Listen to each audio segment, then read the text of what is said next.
call is now being This is recorded. Global Tel Link. You have a prepaid call from Richard Martinez. an inmate at the Centinela State Prison, Centinela, California. This call and your telephone number will be monitored and recorded. You have a prepaid call. You will not be charged for this call. To accept this call, say or dial 5 now. Thank you for using Global Tel Link. Hello, Richard. Oh, hey, yeah. Okay. Man, that was Well, what was that? that was the end of the interview, right? That was the end of the interview, right? Yeah. I mean, we could keep on Yeah. going. Like, if Okay. like, do you want to share other stuff, like Yeah. other things that you went through and whatnot? I mean, yeah. I mean, I would love. I mean, we could talk for days.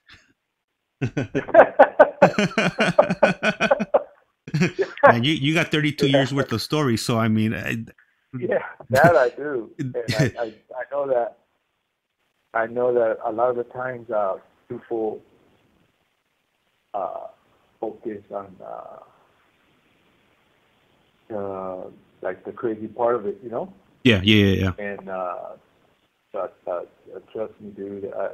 You know, um, I was running with them on the streets, and then I got busted. I went to high power early on in the county.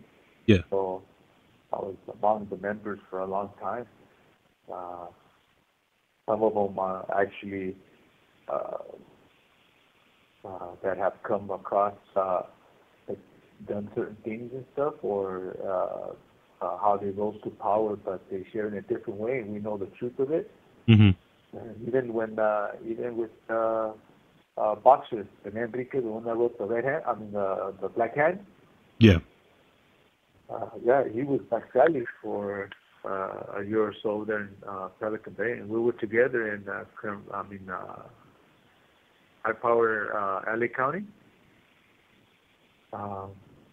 Even with Joker from Hazard, the one that got convicted for killing the lady that was involved. This call and your telephone number will be monitored and recorded. And the one that was involved in that movie American Me, encouraging others to come out of the movie and stuff, back in 1991, 1990s.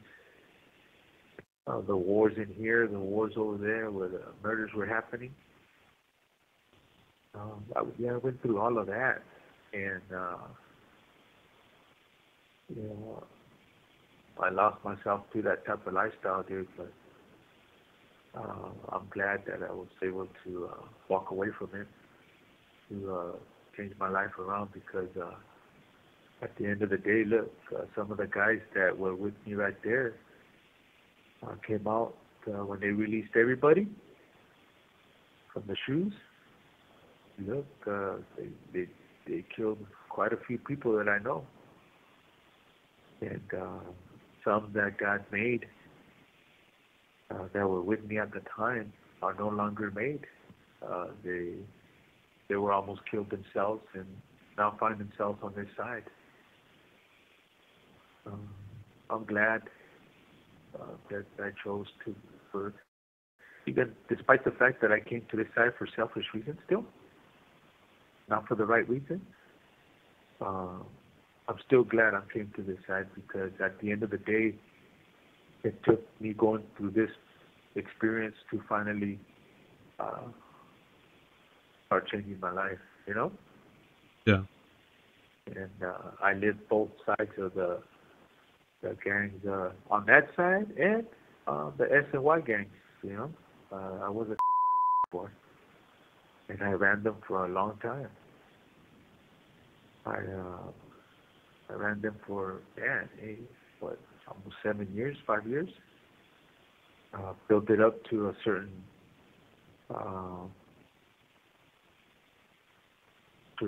degree towards expansion and towards to become more organized. And with the help of many others, but still, it was an experience that, again, that brought nothing but hurt and pain, Yeah. Suffering, and stopped me from going home 7 years earlier. And even the board acknowledged it. If I would have just came to these yards and did good, I would have been home 7 years ago, dude. You know? Yeah. Yeah, so that basically, you know, that's why I say the reason why they didn't trip on me that way in Kern Valley, and was because of that, because of the violence that I had done, that kept them at bay at times, you know. Yeah. The trip. Yeah. Yeah. If there's anywhere you wanna um, lead a story with or touch on, just let me know, you know. Oh no, yeah, definitely. I We don't have mind. to. Yeah. Yeah. Yeah. Yeah. I don't mind. And like I said, everything that I share with you, I can actually produce paperwork and dates and uh, the information that would back that up, you know. And even right here, what they literally tell you, I have, let's see right here, 1, 2, 4, 5, 6, 7. I have 7 papers full of confidential information dating back all the way to my first days in prison, 1993. I've received confidential information on me, so many times throughout the years. Every single year that I've been incarcerated, the only year that I do not have one is this year, 2023. And I've gotten some as late as 2022. What does that mean, confidential information? What is that exactly? Yeah, it's guys that are debriefing Mm-hmm. or gave up information Mm-hmm. on the activities that I have done on past or continue doing. Okay. Which in this case, it stopped in 2017. So all they got is the stuff. And then you have actives that have crossed over to this side, and to this day, still, like, for instance, in July 9, 2021, Yeah. confidential information was received alleging you were an associate member of the STG-1 with the AKA Puncher. Additionally, information was received alleging you were communicating and or participating in STG criminal behaviors, activities on behalf of the STG. So that's somebody that crossed over. And keep in mind, I have not been over there since 2010. So that's what, 13 years? Yeah. No.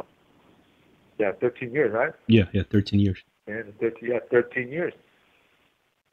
So 13 years later, people are still crossing over, saying stuff that I did in for instance, in January 6, 2020, someone else crossed over and said that I was in a leadership position on behalf of the STG. Additionally, information was received alleging you were working on behalf of an influential member and appointed leadership positions to the other STG associates and members on behalf of the STG. Furthermore, information was received alleging you orchestrated an inmate assault on behalf of the STG. Also, information was received alleging you were participating in STG politics and in narcotic-related activities on behalf of the STG. Lastly, information was received alleging you were communicating with STG associates members through inmate written notes typed. That's coming from the other side, right? Yeah. Now these are from this side. February 7, 2022.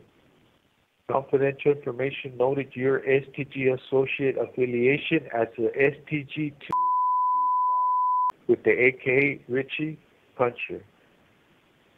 There were no illicit This call and your telephone number will be monitored and recorded pertaining to you in the confidential memorandum. And then the other ones, yeah, it goes on and on and on and on. But when somebody crosses over and they give confidential information about you, it has no bearing on you, right? It doesn't affect you in any way, right? No, it doesn't affect me no more. Mm-hmm. But what it does, like the board sees that and says, what were you doing that people would go out of the way to give information about you? Mm-hmm. You know what I'm saying? Yeah. 10 years later. And so I took responsibility for that. I told the board members that I had victimized, I had caused trauma, I caused pain, hurt, suffering to many individuals,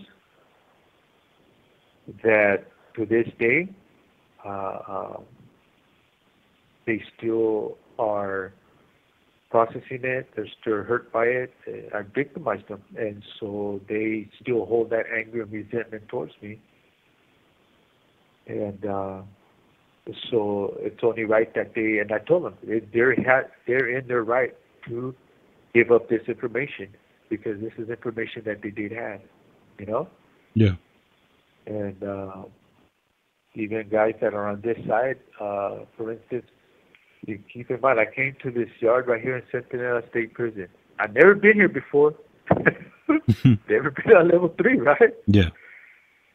But this was the only level 3 that I could come to in the whole state of California because I had so many confidential enemies that no longer felt safe with me in the same yard. And as soon as I got to this prison was July 8th, 2021, right? Well, one of the informations that were given up on me were on July 9th, 2021. 24 hours after I arrived to this prison. I don't know who it was, but it said that I was an associate member of the SG the AK Richard Puncher. Also alleging that you were communicating or participating in STG criminal behavior and activities on behalf of the That's 24 hours after I got into this prison. I haven't even got out of my cell yet. You know, I don't even know. They knew I got there. Yeah. You know? And don't get me wrong, that's what I say. I involved myself in a lot of stuff. I did a lot of stuff to a lot of people. And I got kicked out. I could never go back to SADF because two officers, Officer Palafox and Officer Sanchez, signed a confidential memorandum chrono saying that they no longer felt comfortable or safe with me on the yard. So I can never go back to that prison. You know, so this is coming. There's a counselor that received information that I was going to have him assaulted. So I can never go back to Donovan either, you know, for the same reason. And how long were you at Donovan for? I was at Donovan from 2012, 11, 12, 13, 2.5 years, almost 3 years. But on the actual yard, probably about a year. Because I was going back and forth, going to add safe, do a couple of months, come back out, go back, do a shoot turn, come back out. You have 60 seconds remaining. Until they finally had it with me, and the warden said, "Get him out of here," and they sent me to Corcoran? No, Tehachapi. Yeah. And that was already when you had already crossed over, or was that still the main line? Yeah, that was when I crossed over. Oh, okay. You know? Yeah. And, I have all my 115s right here. I accumulated over 40 115s. Wow. So both on the active side and on the SNY side. You know? You've been busy. Yeah. 32 years of nonsense, you know? Yeah. Well, actually, 26 years of nonsense and 6 years of getting it. Yeah.